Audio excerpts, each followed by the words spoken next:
دنیا میں کیا کیا چاہیے، مرتے وقت کیا چاہیے، قبر میں میں کیا چاہتا ہوں، محشر کے دن میں اپنے لیے کیا کیا چاہتا ہوں، ان دنیا اینڈ ان ہیئر آفٹر آپ کی نیڈز کیا ہیں.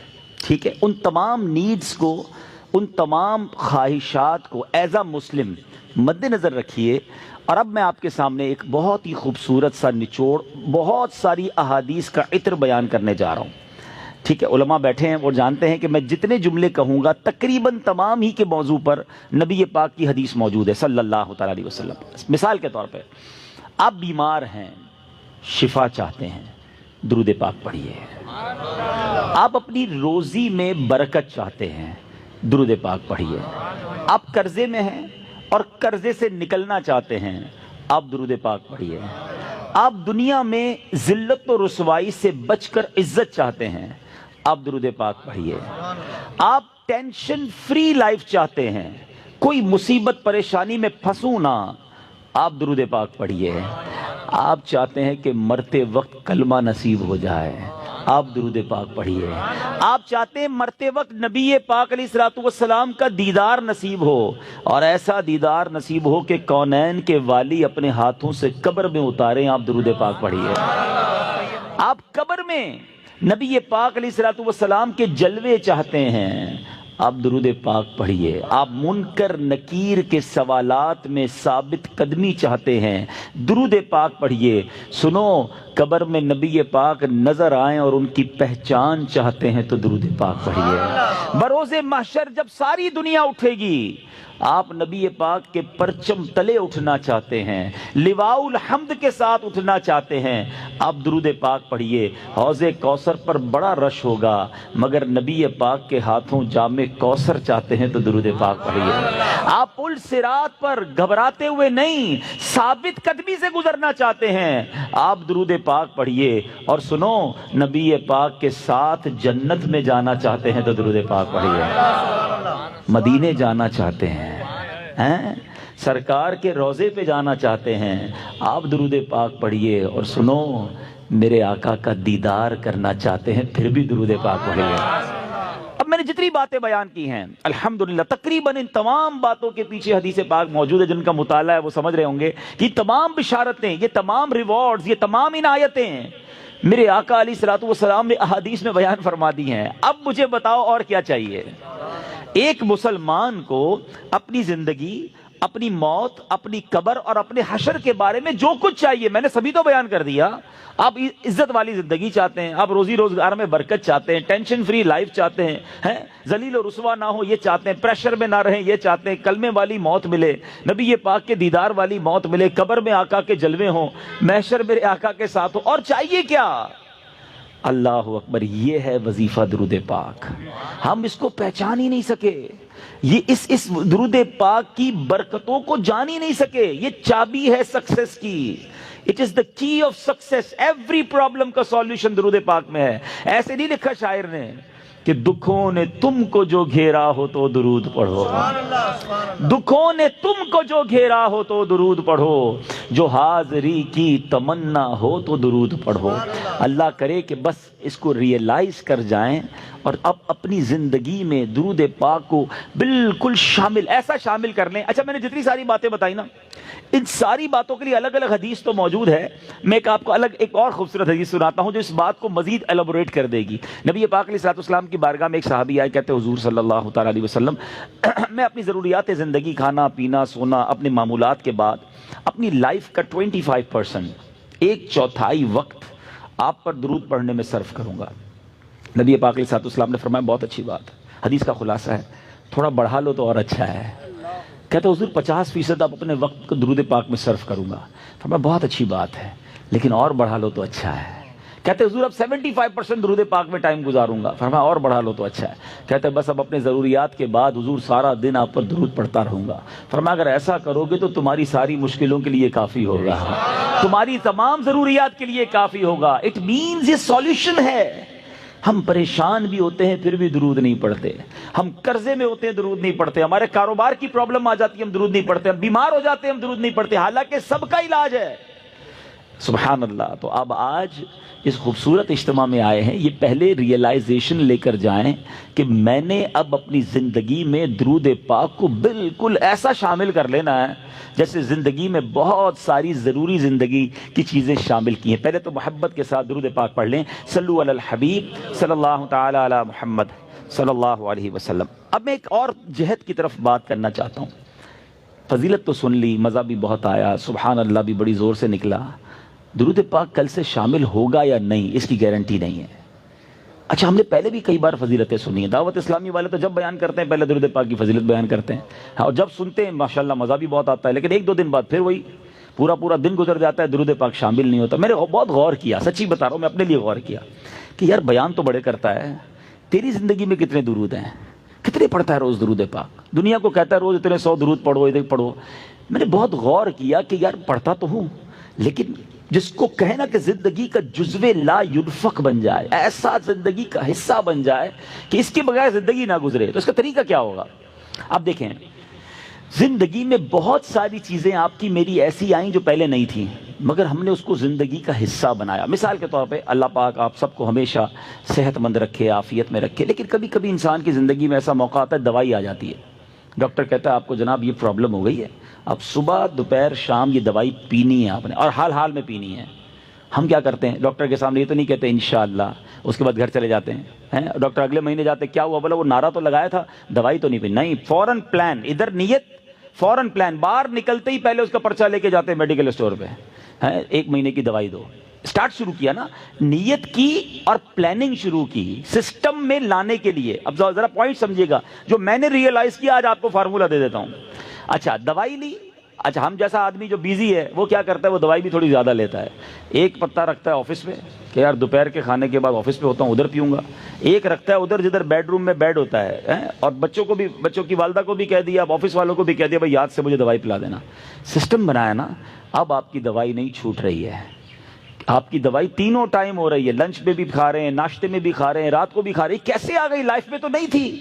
انوالو کیا آپ نے, پلان کیا, اب یہ زندگی کا ایسا حصہ بنی کہ آپ دوائی نہیں بھول رہے. ایسی بہت ساری چیزیں ہیں.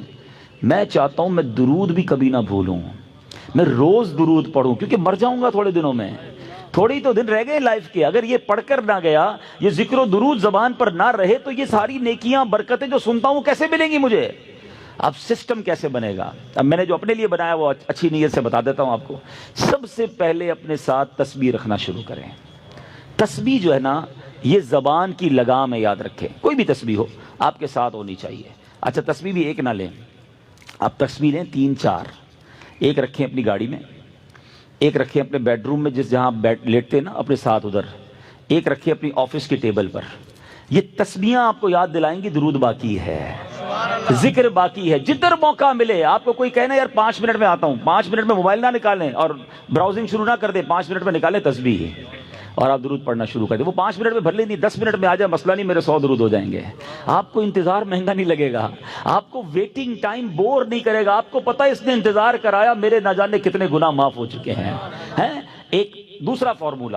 اچھا, کسی کو یہ نہ لگے میرا تسبیح کا کاروبار ہے, مولانا صاحب کنٹینر بک کر کے آئیں اور آج جناب سب کو 4 تسبیح کا کہہ رہے ہیں. میرا کوئی تسبیح کا کاروبار نہیں بھائی. میں جو اللہ جانتا ہے میری نیت کیا ہے, کہ میری اور آپ کی لائف میں درود پاک ایک ایسا جز بن جائے کہ میرا کوئی دن نہ گزرے کثرت سے درود پڑھے بغیر. اچھا, پھر دوسرا کام ایک اور کر لیں. تقریباً سارے لوگ واک کرتے ہیں, اچھی بات ہے, صحت کے لیے کرنی چاہیے. جب بھی واک کریں نا, جس طرح جوتے پہنے بغیر واک نہیں کرتے نا, آپ نے شوز رکھے ہوتے ہیں واک کے, آپ تسبیح ضرور لیں. کھڑے ہو جائیں, نہیں میری تسبیح کہاں ہے, تسبیح لا کے دو. آپ وداؤٹ تسبیح واک نہ کریں. آپ بلیو کریں آدھا گھنٹہ واک کرو گے انشاءاللہ 1000 درود پاک ہو جائیں گے.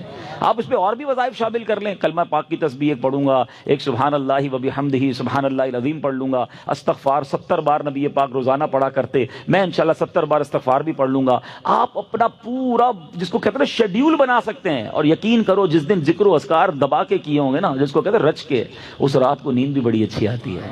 ہاں, کہ اللہ کی رحمت سے ضائع نہیں کیا آج کا دن. آج اللہ کی رحمت سے میرے آقا کا بھی ذکر کیا, اللہ کا بھی ذکر میری زبان نے کیا. اگر یہ پلان, اس کی پلان کب بنے گا؟ جب اس کی اہمیت محسوس ہوگی، کہیں گے یار مولانا صاحب اتنے ساری باتیں باقی ہیں، پتہ نہیں کس موضوع کو لے کے بیٹھ گئے. ٹھیک ہے، آپ کی مرضی. اگر آپ کو یہ نارمل اور آرڈنری بات لگتی ہے، ورنہ بلیو کریں ہمارے اسلاف اتنا ذکر کرتے تھے. بزرگان دین کی سیرت کو پڑھیں نا، ایک بزرگ کے بارے میں آتا ہے، وہ ہر وقت ذکر الہی کرتے تھے. ایک بار کسی راستے سے گزرے، واپس آئے، پھر اس روڈ سے گزرے. کسی نے کہا حضرت ابھی تو گزر کے گئے تھے اس گلی سے. کہتے ہیں ہاں گزر تو گیا تھا، مگر گزرتے گزرتے اللہ کا ذکر نہیں کیا تھا. میں چاہتا ہوں میں زندگی میں جس سڑک سے گزروں، جس راستے سے گزروں، اس راستے کو، اس سڑک کو اللہ کے ذکر کا گواہ بنا کر جاؤں. یہ مائنڈ سیٹ تھا. حضرت جنید بغدادی رحمۃ اللہ تعالی علیہ اپنے زمانے کے ولی ہیں، اولیاء کے سردار ہیں. کتنی نیکیاں تھیں ان کے پاس، ہمارے پاس تو ہے ہی کچھ نہیں، مگر اتنا اللہ کا ذکر کرتے، زبان سے اتنے ذکر الہی کرتے تھے کہ ایک بار آپ گئے کسی باربر شاپ پہ مونچھیں بنوانے. تو جو مونچھیں کاٹنے والا تھا کہتا حضرت تھوڑی دیر خاموش ہو جائیں، آپ ذکر روک دیں، میں نے آپ کی مونچھیں کاٹنی، آپ کے ہونٹ کٹ جائیں گے. فرماتے تم اپنا کام کرو، میرے ہونٹوں پہ زخم لگتا ہے تو لگ جائے، میں اللہ کا ذکر نہیں چھوڑ سکتا. اصل میں وہ لوگ یہ سمجھ گئے تھے کہ یہ لائف جو ہے نا بہت تھوڑی ہے، جتنی نیکیاں کمانی ہے کما کے جائیں تاکہ ادھر آرام کریں. یہ آرام کا ٹائم نہیں ہے، یہ انجوائے کا ٹائم نہیں ہے. لائف دنیا جو ہے نا دار العمل ہے، جزا کا ٹائم، انعام کا ٹائم، سکون کا ٹائم یہ آخرت کا ہے. بس کچھ لوگ سمجھ بیٹھے کہ یہی مزے کا ٹائم ہے، یہی عیش کرنے کا ٹائم ہے. یہاں جناب انجوائمنٹ میں لگ گئے، نہ نمازیں پڑھتے ہیں، نہ قرآن پڑھتے ہیں، نہ ذکر کرتے. ارے ادھر جمع کرو، ادھر مزہ آئے گا، ادھر نیکیاں کمانی. وہ کہتے ہیں نا سیزن لگا ہوا ہے. لوگ کاروباری لوگ کہتے ہیں یار ان دنوں میں ہمارا بڑا سیزن ہے، ہم بہت کام کرتے ہیں، سیزن کے بعد پھر ریسٹ کریں گے. جب تک میری آپ کی سانسیں باقی ہیں نا، نیکیوں کا سیزن لگا ہوا ہے. کر لو جتنی نیکیاں کرنی ہے، نوافل پڑھیں، درود پڑھیں، ذکر کریں، حرام کاموں سے بچیں، تاکہ جب قبر میں جائیں نا، آپ کو پتہ ہے کچھ خوش نصیب ایسے ہوں گے جب وہ قبر میں جائیں گے تو ان کو فرشتوں کی طرف سے کیا ندا دی جائے گی، انعام پتہ ہے کیا دیا جائے گا؟ نم کا نومت العروس، سو جا کہ جیسے دلہن سوتی ہے. قبر کے اندر ایسے سکون سے سو جا، بے فکر ہو کر، کیونکہ اب اللہ اس سے راضی ہے، وہ ایسی زندگی گزار کر آیا ہے. تو اللہ کرے میں اور آپ ایسی زندگی گزاریں. بزرگوں کا ایک قول ہے، کاش دل میں اتر جائے، کہ زمین کے اوپر کام، زمین کے اندر آرام. اللہ زمین کے اوپر ایسا کام لے لے کہ جب زمین کے اندر جائیں نا تو وہاں آرام کریں. ادھر مار پڑی تو کدھر جائیں گے؟ اللہ کرے دل میں اتر جائے میری بات. نیت کرتے ہیں اب روز درود کثرت سے پڑھیں گے انشاءاللہ. میں بھی نیت کرتا ہوں، آپ بھی نیت کریں. اب ذکر و درود انشاءاللہ زبان پر جاری رہے گا، محبت کے ساتھ با آواز بلند ایک بار اور صلو علی الحبیب صلی اللہ تعالی علی محمد صلی اللہ علیہ وسلم. آج جس موضوع پر میں نے چند مدنی پھول پیش کرنے ہیں، دنیا میں جب ہمیں کوئی مشکل درپیش آتی ہے، کوئی ڈیفیکلٹ ڈے آتا ہے، کسی جگہ جانے کا پلان بنتا ہے، تو ہم اس کی پریپریشن کرتے ہیں، اس کی معلومات لیتے ہیں کہ یار میں فلاں ملک میں جا رہا ہوں، بتاؤ موسم کیسا ہوگا، اچھا وہاں کرنسی کون سی چلتی ہے، کوئی جان پہچان والا بندہ ہو تو ذرا اس کا نمبر بھی دے دو، کوئی مصیبت آ جائے تو رابطہ رہے گا. 2-4 لوگوں سے پلاننگ کر رہے ہوتے ہیں یار فلاں جگہ جانا ہے. اچھا اسی طرح پاکستان میں بھی رہ رہے ہیں، لیکن کوئی انٹرویو آ گیا، کوئی کسی بڑی آفس میں جانا ہے، کسی بڑے بندے کے پاس جانا ہے، تو بندہ ادھر بھی سوچ رہا ہوتا ہے کہ یار کس طرح معلومات کر لوں کہ کیا پوچھیں گے، کیا سوال ہوگا. ہم ہر ڈیفیکلٹی سے پہلے پریپریشن کرتے ہیں، یہ ہماری ایک سائیکی ہے انسان کی. لیکن ہم سب جانتے ہیں کہ ایک ایسا ڈیفیکلٹ ڈے، ایک ایسا مشکل دن جو ہم سب نے فیس کرنا ہے، اور اس سے زیادہ مشکل دن کوئی اور نہیں ہے کائنات میں، اس سے زیادہ ڈیفیکلٹ ڈے کوئی اور نہیں ہے. لیکن لگتا ایسا ہے کہ پریپریشن تو دور کی بات ہے، اس کا ذکر بھی کوئی نہیں کرتا، سوچتا بھی نہیں کہ یار وہ دن آنے والا ہے. وہ دن ہم سب نے فیس کرنا ہے، اور اس دن کو ریمیمبرنس کے لیے، اس دن کو بار بار ریکال کرنے کے لیے کیا شاندار اللہ تبارک و تعالیٰ نے نظام بنایا. قرآن پاک جا بجا میں اس دن کی یاد دلاتا ہے. لیکن بالخصوص اگر نماز کو دیکھیں، جب ہم نماز پڑھتے ہیں تو بار بار کیا پڑھتے ہیں؟ سورہ فاتحہ پڑھتے ہیں نا. کتنا شاندار ایک گویا ریکال ہے. بسم اللہ الرحمن الرحیم، الحمدللہ رب العالمین، الرحمن الرحیم، مالک یوم الدین. ہر روز پڑھ رہے ہیں. روزے جزا کا مالک ہے اللہ. کیا ہے؟ روزے جزا کا مالک. یہ روزے جزا کیا ہے؟ ڈے آف ججمنٹ، فیصلے کا دن. یہ دن ہے قیامت کا. ہم روز یاد کر رہے سورہ فاتحہ میں، مگر سوچتے نہیں کہ اس دن ہوگا کیا، میں نے کیا تیاری کی ہے اس دن. اتنا ڈیفیکلٹ ہے. ادھر تو کوئی سورس بھی چل جاتی ہے نا، یار فلاں جگہ جا رہا ہوں ایک کال کر دینا، بلکہ ایسا کرو یار تم میرے ساتھ ہی چل لو، آپ کی بڑی اچھی سلام دعا، آپ بھی آ جاؤ.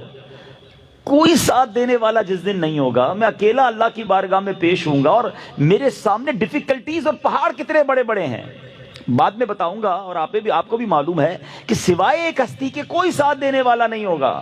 لیکن ذرا پہلے قرآن کا ایک مختصر جائزہ لیتے ہیں کہ قرآن نے کیسا شاندار اسلوب اختیار کیا، بار بار ہمیں سمجھایا، بار بار ہمیں بتایا. اللہ تبارک و تعالیٰ قرآن مجید فرقان حمید کی سورہ قارعہ، یہ 30ویں پارے کی سورت ہے، اور قارعہ کے بارے میں علماء فرماتے ہیں کہ یہ قیامت ہی کا ایک نام ہے، another name of قیامہ. اور آپ ذرا دیکھیں کہ مختصر سی صورت میں ایک سینیریو بھی بتایا اور تمہارے ساتھ ہونا کیا ہے یہ بھی بتا دیا.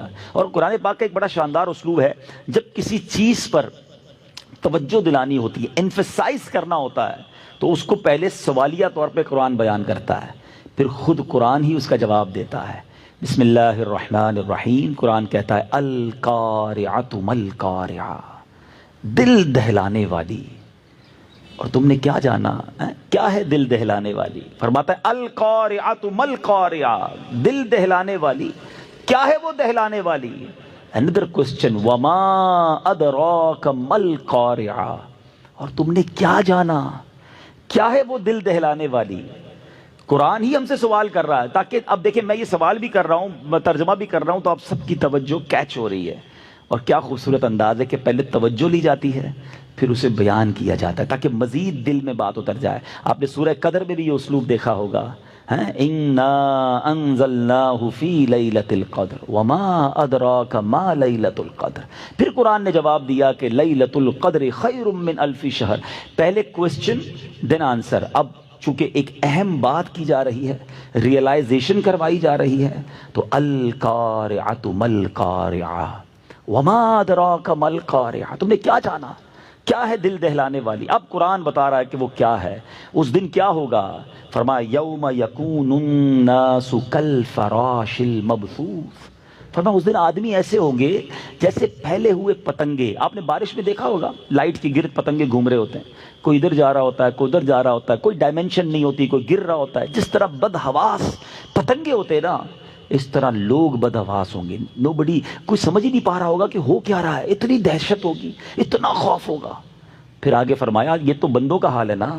ماؤنٹینز، رینج آف ماؤنٹینز ہیں، کتنے بڑے بڑے پہاڑ ہیں. ہم جب پہاڑ کے سامنے جاتے ہیں، کبھی آپ ماؤنٹین ایریا میں گئے ہوں گے، اپنی اوقات اتنی سی لگتی ہے، یار میں کتنا اور یہ کتنا بڑا، اللہ کی شان، کتنی طاقت ہوگی اس میں، کتنے معدنیات، کبھی لاوا نکل رہا ہوتا ہے، کبھی پیٹرول نکل رہا ہوتا ہے، کبھی ماربل کے پہاڑ، اتنے بڑے بڑے پہاڑ سالوں سے توڑ رہے، ختم ہی نہیں ہو رہے. مگر یہ سارے پہاڑ کیا ہو جائیں گے؟ قرآن کہتا ہے یوم یکون الناس کالفراش المبثوث، آدمی ہوں گے پھیلے پتنگے. وَتَكُونُ الْجِبَالُ كَالْعِهْنِ الْمَنْفُوشِ. کبھی آپ نے دیکھا وہ رضائی بنانے والا اون کی رضائی بناتا ہے، ڈنڈا مارتا ہے اس میں تو اون اڑ رہی ہوتی ہے. فرمایا جیسے اون دھنکی ہوئی اون ہوتی ہے نا، اون جس طرح اڑتی ہے ایسے یہ پہاڑ اڑ رہے ہوں گے. ٹرائی ٹو انڈرسٹینڈ کیسا دن ہوگا. یعنی اب آپ کو پہلے اس دن کا سینیریو بتایا کہ اتنا خوفناک دن ہوگا. اب ہمارے ساتھ کیا ہوگا؟ اب فرمایا فَأَمَّا مَنْ ثَقُلَتْ مَوَازِينُهُ فَهُوَ فِي عِيشَةٍ رَاضِيَةٍ.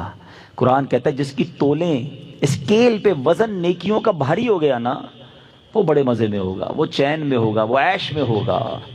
لیکن دوسری سائڈ کیا ہوگا؟ وَأَمَّا مَنْ خَفَّتْ مَوَازِينُهُ فَأُمُّهُ هَاوِيَةٌ. جس کی تولیں کم پڑ گئیں تو فرمایا وہ نیچا دکھانے والی گود میں ہوگا. یعنی بڑی، جس کو کہیں کہ ڈاؤن، بہت نیچے چلا جائے گا، برباد ہو جائے گا. لیکن وہ کیا ہے؟ پھر اب قرآن پھر وہی انداز وما ادراک ما ہی، تم نے کیا جانا وہ کیا ہے نیچا دکھانے والی. اب خود آنسر دے رہا ہے قرآن، نارن حامیہ، بھڑکتی ہوئی آگ ہے، شعلے مارتی ہوئی. That is day of judgment. Within few آیاتس ایک ہی صورت میں سینیریو بھی بتایا اور ہونا کیا ہے وہ بتایا، رزلٹ کیا آئے گا وہ بھی بتا دیا. یہ قرآن ایک جگہ نہیں، اتنی آیتیں میں بیان کرتا جاؤں کہ بندہ حیران ہو جائے. سورہ زلزال، اذا زلزلت الارض زلزالہا، ایک ایسا زلزلہ آئے گا زمین تھر تھرائے گی. اور کیسی تھر تھر آئے گی؟ وَأَخْرَجَتِ الْأَرْضُ أَثْقَالَهَا، زمین اپنے خزانے باہر نکال دے گی، جو کچھ زمین میں ہے مردے بھی باہر آ جائیں گے، خزانے بھی باہر آ جائیں گے. ایسا زلزلہ ہوگا، ایسا ارتھ کویک ہوگا. مگر اس کے بعد کیا ہوگا؟ وَقَالَ الْإِنسَانُ مَا لَهَا، اور آدمی کہے گا اس زمین کو کیا ہو گیا، یہ اتنا کیوں ہل رہی ہے؟ يَوْمَئِذٍ تُحَدِّثُ أَخْبَارَهَا، فرمایا اس دن وہ اپنی خبریں بتائے گی. آج بندہ کہتا ہے یار ٹھیک ہے میں گڑبڑ کرتا ہوں، گناہ کرتا ہوں، کوئی دیکھ تو نہیں رہا نا، دروازہ بند کر دو، لائٹ آف کر دو، فلاں ملک چلتے ہیں، فلاں شہر جاتے ہیں، اپنے وطن میں لوگ جاننے والے ہیں، ادھر تو کوئی نہیں دیکھ رہا. یہ زمین گواہی دے گی، قرآن کہتا ہے. ابھی تھوڑی دیر پہلے میں نے کہا نا کہ ایک بزرگ کا سٹائل تھا کہ جدھر سے گزرتے تھے ذکر کرتے ہوئے تاکہ وہ زمین میری گواہی دے. میں ایک مشورہ بھی دوں گا، جو ٹریولرز ہیں نا، گھومتے پھرتے رہتے ہیں، بزنس ٹرپ پہ جاتے ہیں، ویسے ہی بڑے ٹورزم کے شوقین ہیں، آپ جدھر جایا کرو نا لالچ کر کے ادھر نماز پڑھا کرو کہ یار 2 رکعت ادھر بھی پڑھ لوں. اچھا ادھر گیا ہوں کسی بزنس میٹنگ میں، کسی ملک میں، کسی شہر میں، ذرا رکو یار وضو کر لوں، ٹائم ہے، ایک نماز ادھر پڑھ لوں. اس جگہوں کو اپنے سجدوں کے گواہ بناؤ، اپنے ذکر کی گواہ بناؤ. زمین کے بہت سارے حصے تمہاری نیکیوں کے گواہ ہونے چاہیے. انفارچونیٹلی بہت سارے لوگ ایسے ہیں جن کی زمین کے بہت سارے حصے گناہوں کے گواہ ہیں. یہ زمین اللہ کرے میری اور آپ کی یہ گواہی دے. انشاءاللہ یہ جو زین بھائی کا گھر ہے، ان کا گارڈن یہ گواہی دے گا کہ مولا یہ سب جمع ہوئے تھے اور یہاں تیرا ذکر کیا تھا، تیرے حبیب کا ذکر کیا تھا. اے اللہ یہ تیرے بندے ہیں اور تجھ سے محبت کر رہے تھے. یہ ہم سب نے سوچنا ہے. لیکن بہت سارے لوگوں کے ایسے بھی جناب حصے ہیں زندگی کے، ایسے گناہ ہیں کہ جو جہاں جاتے ہیں گناہ کرتے ہیں. وہ غور کرے وہ اللہ کو کیا جواب دیں گے. کوئی گواہ کی ضرورت نہیں ہے، زمین گواہی دے گی. اللہ کرے کہ ہم گناہوں سے بچ کر زندگی گزارنے والے بن جائیں. آگے قرآن کہتا ہے ایسی صورت کی جو آخری آیتیں ہیں، فَمَن يَعْمَلْ مِثْقَالَ ذَرَّةٍ خَيْرًا يَرَهُ، تو جس نے ذرہ بھر نیکی کی وہ دیکھے گا. وَمَن يَعْمَلْ مِثْقَالَ ذَرَّةٍ شَرًّا يَرَهُ، جس نے ذرہ بھر بھی گناہ کیا وہ دیکھے گا. آج بندہ کہتا ہے تھوڑی سی تو بات ہے یار، کون دیکھ رہا ہے، چلتا ہے ہماری مارکیٹ میں تھوڑا بہت جھوٹ بولنا چلتا ہے، اب فیملی ہے یار، فیملی میں تھوڑا بہت چلتا ہے، بچوں کی خوشی میں چلتا ہے. نہیں جناب، ذرہ بھر گناہ بھی دکھایا جائے گا. چھوٹی چھوٹی نیکیاں چھوڑ دیتے ہیں لوگ، نفل ہی ہے نا، صدقہ ہی تو ہے، فرض تو نہیں ہے. اللہ کے بندوں موقع ملے تو نیکیاں کرتے جاؤ، کیونکہ یہ ذرہ ذرہ نیکیاں بھی تمہارے نامہ اعمال میں لکھی جا رہی ہیں. اور کیا معلوم، جب ذرا غور کریں کہ درود پاک کی جو میں تھوڑی دیر پہلے اہمیت بیان کر رہا تھا، ذکر و اذکار کی بات کر رہا تھا، ذرا امیجن کرتے ہیں ایک بندہ ہے قیامت کے دن اللہ کی بارگاہ میں پیش ہوا اور اسکیل لگایا گیا. ٹھیک ہے، اب نیکیوں کا پلڑا بھی ہے، گناہوں کا پلڑا بھی ہے، اور فقط ایک نیکی کم پڑ گئی. اب وہ کتنی حسرت کرے گا کہ کاش میں درود پڑھ لیتا، 2 رکعت نفل پڑھنے کا موقع ملا تھا پڑھ لیتا، یار میں صدقہ دینے کا روز موقع ملتا تھا، ایک صدقہ دیتا میرا یہ پلڑا بھاری ہو جانا تھا. اور آپ کو معلوم ہے وہ ایک نیکی کے لیے بندہ بالکل ڈھونڈے گا لوگوں کو، دوست یار رشتہ دار، ایون ماں باپ کے پاس جائے گا. ماں باپ بھی اسے مدد نہیں کرے گی، بلکہ ماں آئے گی بیٹے کے پاس کہ بیٹا میرا ایک گناہ لے لے. بیٹا کہے گا ماں میں آج تیری مدد نہیں کر سکتا. اتنا ڈیفیکلٹ ڈے ہے جب کوئی کسی کا ساتھ دینے والا نہ ہوگا. اگر آپ اس قیامت کے دن کو پراپرلی سمجھنا چاہتے ہیں نا، یہ تو میں نے آپ کو 2 صورتیں سنائی ہیں، آپ سورہ انشقاق پڑھیں، سورہ عما یتساءلون 30ویں پارے کو تو پورا پڑھ لیں. آپ کہاں کہاں کس کس انداز میں. اللہ اکبر. ایک آیت اور سنا دیتا ہوں پھر اپنے موضوع کو کنٹینیو کرتا ہوں. اور سورہ انشقاق میں اللہ اکبر، اللہ فرماتا ہے یوم لا تملک نفس لنفس شیئا. آئے ہائے ہائے، کوئی کسی کا بوجھ نہیں اٹھائے گا، کوئی کسی کے ساتھ نہیں چلے گا، کوئی کسی کا ہاتھ نہیں پکڑے گا. بندہ کہتا ہے ادھر بڑے ساتھی ہیں، بڑی سورس ہے، ایک فون کرنے کی دیر ہے، میرا کام یوں ہوتا ہے. یوم لا تملک نفس لنفس شیئا. قرآن کہتا ہے جس دن کوئی جان کسی کو جان کا کوئی اختیار نہ رکھے گی تو پھر آرڈر کس کا چلے گا؟ والامر یومئذ للہ. اس دن فقط اللہ کا حکم ہوگا، اللہ کا آرڈر ہوگا.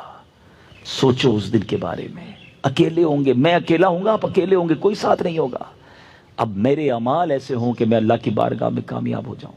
تو میں یہ کہنا چاہ رہا تھا، جو لائیو بھی مجھے دیکھ رہے ہیں، اگر اور ڈیٹیل میں سمجھنا چاہتے ہیں نا کہ اسٹیپ بائی اسٹیپ قیامت طاری کیسے ہوگی، میں آپ کو ایک مشورہ دیتا ہوں. بہار شریعت مفتی امجد علی اعظمی صاحب نے لکھی، انٹرنیٹ سے ڈاؤن لوڈ بھی کر سکتے ہیں. اس کا پہلا حصہ، اس میں قیامت کا باب آپ پڑھیں گے نا، آپ کو ایسا لگے گا آپ کی آنکھوں کے سامنے گویا ایک ویڈیو چل رہی ہے. قیامت کیسے طاری ہوگی، کیا کیا ہوگا، وہ آپ نے تحریر کیا. میں اسی میں سے چند باتیں آپ کو بتاتا ہوں. آپ فرماتے ہیں کہ حضرت عیسیٰ علیہ السلام کی وفات کو جب 40 برس گزر جائیں گے، ایک خوشبودار ٹھنڈی ہوا چلے گی، اور جب یہ ہوا مسلمانوں کے بغلوں کے نیچے سے گزرے گی تو دنیا سے سارے مسلمان چلے جائیں گے، اور اس کے بعد دنیا میں کافر ہی کافر رہ جائیں گے، اور قیامت جو ہے وہ کافروں پر ہی طاری ہوگی. اچھا، یہ بھی جب میں نے حدیث پڑھی تھی، کئی بار پڑھی تھی، تو بے شک یقین ہے ہمارا حدیث پر، لیکن ایک ہوتا ہے نا کہ یار ہوا سے لوگ مر جائیں گے، صرف ہوا چلے گی اور لوگ چلے جائیں گے. اللہ اکبر، اس کرونا وائرس نے ساری دنیا کو بتا دیا ہے کہ میرا رب چاہے تو نہ نظر آنے والے وائرس سے دنیا کو لاک کر سکتا ہے. کئی بزنس ایسے تھے جس کے بارے میں لوگ باتیں کرتے تھے کہ یار یہ بزنس تو بند ہو ہی نہیں سکتا، یہ کاروبار ختم ہی نہیں ہو سکتا. ایئرپورٹ بند کیسے ہوگا جناب؟ ایئرپورٹ پہ دکان لے لو، 24 گھنٹے چلے گی، نہ رات ہوتی ہے نہ ادھر دن ہوتا ہے، سورج ڈوبتا ہی نہیں، ہر وقت دن ہوتا ہے. لوگوں نے یہ کام کیے. انٹرنیٹ جناب، مکے مدینے میں لوگ کہتے تھے بھئی ادھر تو کاروبار ٹھنڈا ہو ہی نہیں سکتا، اتنی ہوٹلیں ہیں، حاجی بڑھتے ہی جائیں گے، جناب کھجوریں بکنی ہیں تو جناب ہوٹلیں بکنی ہیں تو گاڑیاں چلتی رہیں گی. واٹ ایور امیجنیشن تھے دنیا میں لوگوں کے، مگر اللہ نے بتا دیا کہ کوئی تو ہے جو نظام ہستی چلا رہا ہے، وہی خدا ہے، وہ جب چاہے اس پوری دنیا کو لاک کر سکتا ہے. نظر نہیں آیا یہ وائرس کسی کو، مگر ساری دنیا لاک ہے. پاکستان والوں تمہیں تو پتہ ہی نہیں ہوا کیا ہے. اللہ نے وہ خاص کرم کیا ہے ہمارے وطن پر، جو دنیا کو دیکھ رہے ہیں، جن کی نظر ہے، جن کے رابطے، انہیں پتہ ہے کہ پوری دنیا اس وقت پریشان ہے. لاک ڈاؤن ہے دنیا، دوبارہ لاک ڈاؤن ہو رہا ہے. اللہ ہمارے وطن کو بلکہ ساری دنیا کے مسلمانوں کو بچائے رکھے. ایک باریک سا اشارہ دے کے نکل جاتا ہوں. اب ذرا دنیا کا نقشہ کھولنا اور کرونا وائرس کی موجودہ اور پچھلی صورتحال دیکھنا تو آپ کو پتہ چلے گا کہ اللہ پاک نے مسلمانوں پر خاص کرم کیا ہوا ہے. جدھر جدھر مسلمان ہیں سارے چین میں اللہ کی رحمت سے. ہاں یہ دیکھ لیں، اور یہ اللہ کی شان ہے. پچھلے دنوں میری امریکہ بات ہو رہی تھی، وہاں کے جو بہت بڑے ڈاکٹر تھے مسلمان ہیں، تو ان سے بات ہو رہی تھی. کہہ رہے ہمارے یہاں باقاعدہ ایک سیمینار ہوا، ایک میٹنگ کال ہوئی کہ پاکستان کو اسٹڈی کریں. 22 کروڑ کا ملک ہے، ان کے پاس میڈیکل فیسلٹیز نہیں ہیں، صفائی ستھرائی کا یہ حال ہے، اور جناب وہ لوگ بغیر ماسک لگائے گھوم رہے ہیں. ادھر کوئی اتنا بڑا مسئلہ نہیں ہے، ہمارے ہاسپٹل میں جگہ نہیں. کہتے سارے غیر مسلم ڈاکٹر تھے. میں نے کہا وجہ کوئی اور نہیں ہے، وہ کلمہ پڑھنے والے ہیں، وہ اذانیں دینے والے ہیں، وہ وضو کرنے والے ہیں، وہ اولیاء کو ماننے والے ہیں. اے میرے میٹھے اسلامی بھائیوں، آج نہیں، انشاءاللہ تاریخ بتائے گی. 2020 پر کتابیں لکھی جائیں گی. 2020 اتنا جلدی دنیا نہیں بھولے گی. اس پر بڑی ریسرچ ہونی ہے اور اگلے کئی سو سال تک ہونی ہے، اور دنیا نے اس بات کو پھر جا کے ماننا ہے کہ جناب اسلام تھا جو مسلمانوں کو بچا گیا. اور بہت ساری ایسی چیزیں تھیں. اولیاء کا فیضان پاکستان پر ہے. اللہ سلامت رکھے میرے پیر و مرشد کو. جب سے لاک ڈاؤن لگا ہے وہ دن ہے، آج کا دن ہے، روزانہ مدنی چینل پر اذان ہو رہی ہے. اب تک اذان کا سلسلہ ہے. اللہ کے ولی نے کہا اذان دینا یہ بلائیں ٹالے گا. یقین ہو تو رب کریم غیب سے مدد اتارتا ہے. ہم اللہ سے دعا کرتے، احتیاط بالکل کرنی چاہیے. مگر میں صرف یہ بتانا چاہ رہا ہوں کہ میرے رب نے اس کائنات کو بتایا ہے کہ اس کی قدرت کا نظارہ کیا ہے. ہوا چلے گی قیامت سے پہلے بھی. اگر یہی کرونا سانس کے ذریعے آتا، تو اگر ہوا میں ہوتا تو پھر وہی ہو جاتا، جو سونگتا وہ جاتا. اگر یہی اسی وائرس کو فضا میں صرف آ جاتا یہ، تو میرے رب کے لیے تو کچھ مطلب ناممکن نہیں ہے نا.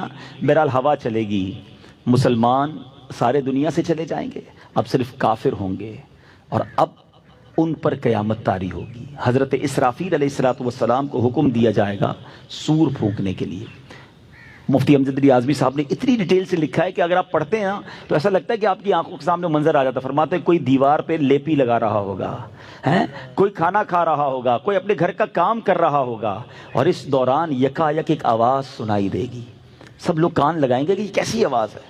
ہلکی سی آواز ہوگی اور دفعتاً یہ آواز تیز ہوتی جائے گی. حضرت اسرافیل جو سور پھونکیں گے نا، وہ آواز تیز ہوتی جائے گی اور تیز ہوتی جائے گی اور تیز ہوتی جائے گی، اور اتنی تیز ہو جائے گی کہ اب سارے لوگ بے ہوش ہو جائیں گے اور آخرکار سب دنیا سے چلے جائیں گے. حضرت اسرافیل بھی چلے جائیں گے، سور بھی فنا ہو جائے گی، دنیا میں کوئی نہیں بچے گا، جنوں انس فرشتے سب فنا ہو جائیں گے. اللہ اکبر. اب اس وقت کیا ہوگا؟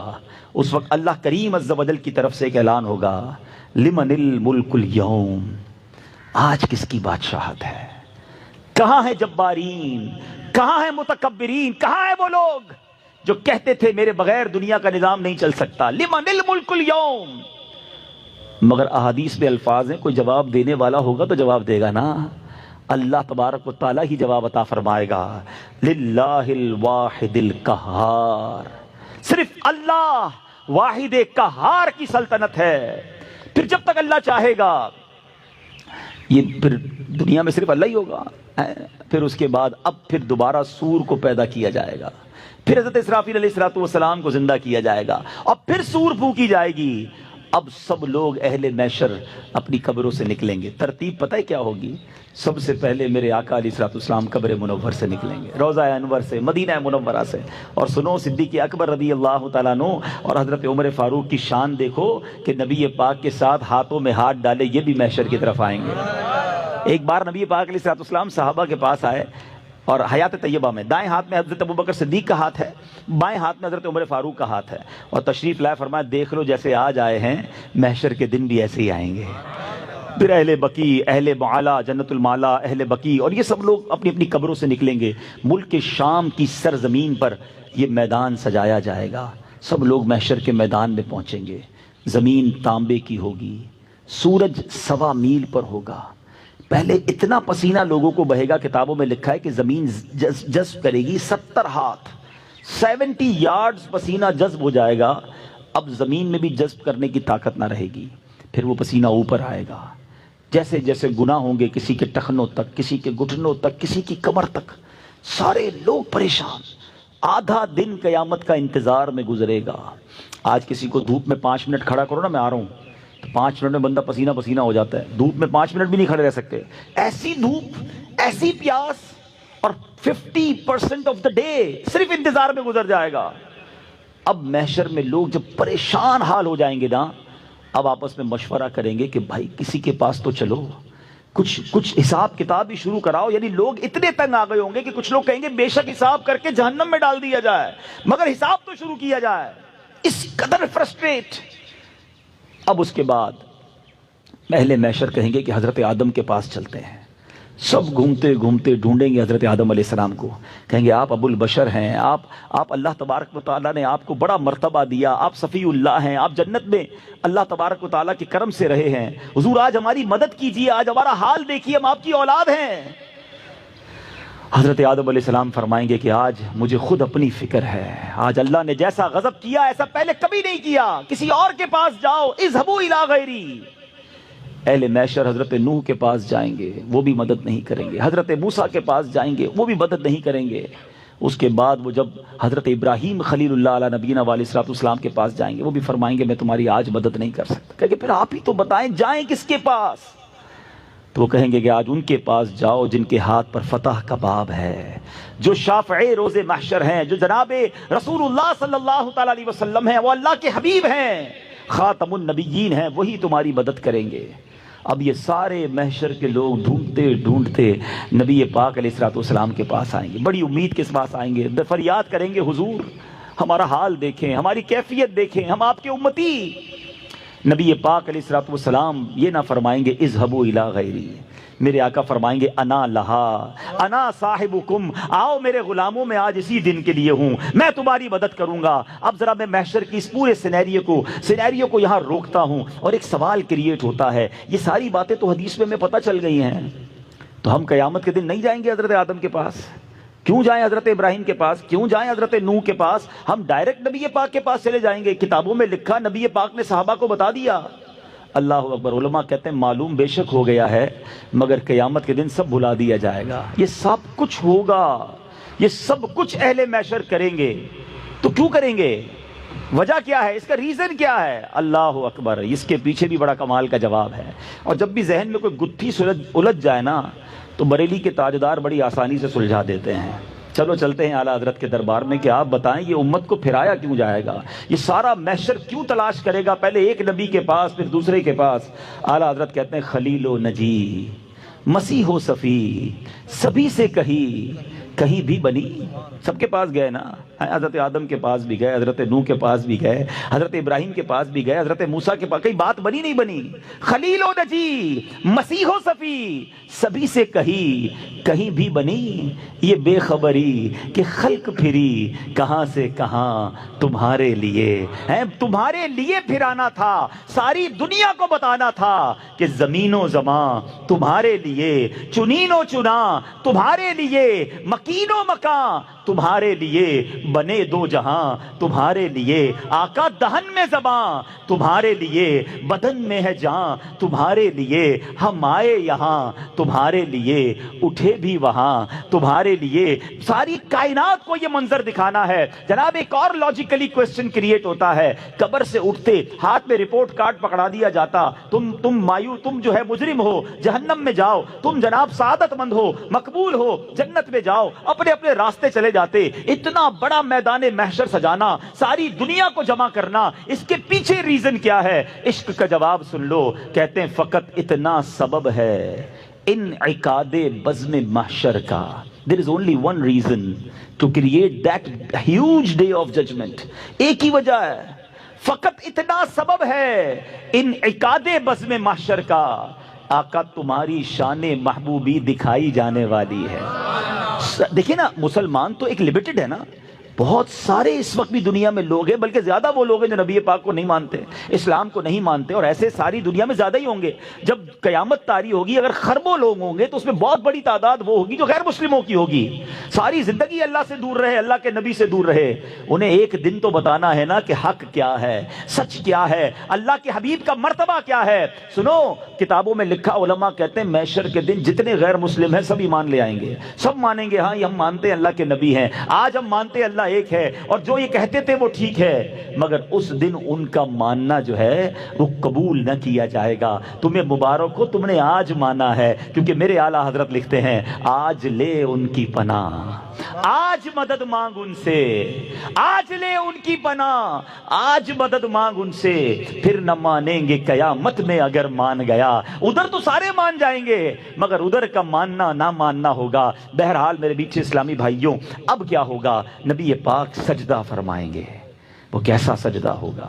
اللہ کا اپنے حبیب علیہ الصلوۃ والسلام سے پیار دیکھیں، رحمت الہی دیکھیں۔ نبی پاک جب سجدے میں جائیں گے نا، اور جب اس سجدے میں نبی پاک طویل سجدہ کریں گے تو نبی پاک سے کہا کیا جائے گا؟ کتنے خوبصورت، کتنے محبت بھرے الفاظ ہیں۔ یا محمد ارفع راسک، اے حبیب اپنا سر اٹھاؤ، وقل تسمع، کہو تمہاری بات سنی جائے گی، وصل تعطا، سوال کرو پورا کیا جائے گا، وشفا تشفا، شفاعت کرو تمہاری شفاعت قبول کی جائے گی۔ اب نبی پاک علیہ الصلوۃ والسلام شفاعت کا دروازہ کھولیں گے، میرے آقا علیہ الصلوۃ والسلام کی برکت سے حساب کتاب کا معاملہ شروع ہوگا۔ اللہ اکبر۔ اور اب نبی پاک کے کمالات کا ظہور ہوگا۔ اب میرے آقا علیہ الصلوۃ والسلام کی امت کی غم خاری نظر آئے گی۔ کیا حال ہوگا؟ سنو، ایک صحابی رسول نبی پاک کے پاس آئے، عرض کرتے یا رسول اللہ صلی اللہ تعالی علیہ وسلم، دنیا میں جب جی گھبراتا ہے حضور، ہم آپ کے پاس آ کر آپ کا دیدار کرتے ہیں،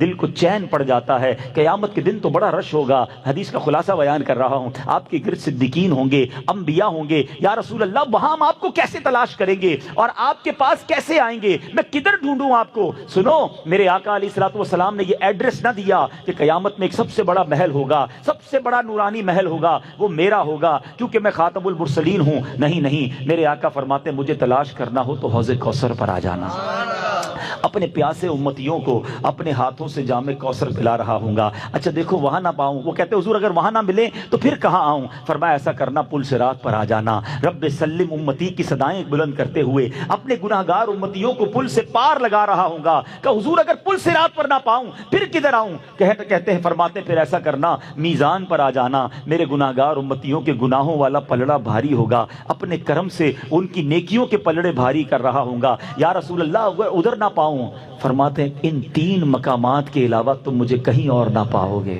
بس میرے یہی کام ہوں گے۔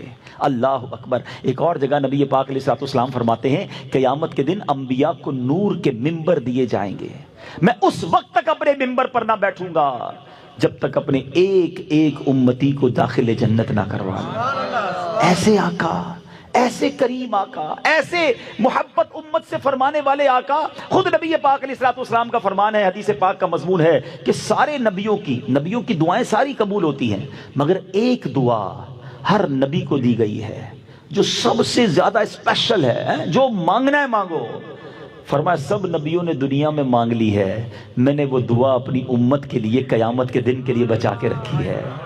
اے گناہ گارو، وہ تم سے اتنا پیار کرتے ہیں، وہ تم سے اتنی محبت کرتے ہیں. فرمایا وہ دعا میں نے قیامت کے دن کے لیے بچا رکھی ہے. ایک اور حدیث پاک جس کا مضمون ہے، نبی پاک فرماتے مجھے آپشن دیا گیا کہ میری 50% امت بخش دی جائے یا شفاعت لے لو.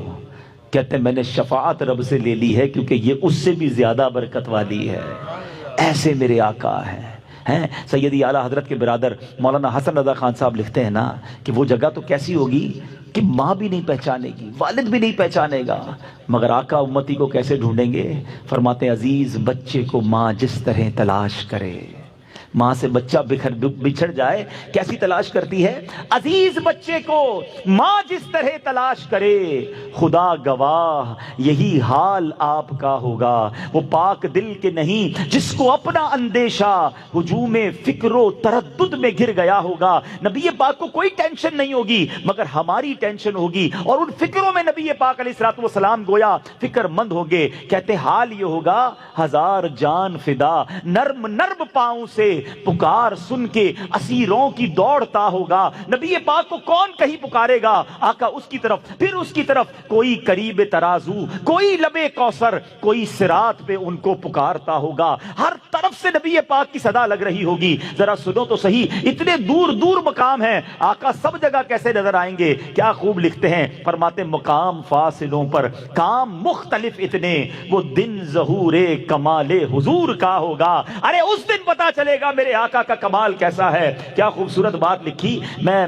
ایک شعر سنانے جا رہا ہوں، جو سمجھ جائیں گے ان کی طبیعت ہری بھری ہو جائے گی اور احساس ہوگا کہ خاندان اعلیٰ حضرت کا کمال کیسا ہے. کہتے ہیں گناہ گار پہ جب لطف آپ کا ہوگا، نبی پاک کی جب مہربانی ہوگی نا غلام پر، گناہ گار کی شفاعت کریں گے. اب ذرا جملہ سنیے گا، کیا بغیر کیا بے کیا ہوگا. شاعری کی دنیا کا شاہکار ہے. میں اس پر پورا بیان کر سکتا ہوں، اشارہ دے کر چلا جاؤں گا، لطف اٹھائیے گا اس شعر کا. 4 بار کیا یوز کیا ہے، کی کاف یا الف، ٹھیک ہے نا، 4 بار کیا یوز کیا ہے، چاروں بار معنی الگ ہے. کہتے کیا بغیر کیا. اب سمجھو ذرا، ہم نے کیا کیا ہے؟ گناہ تو کیے ہیں.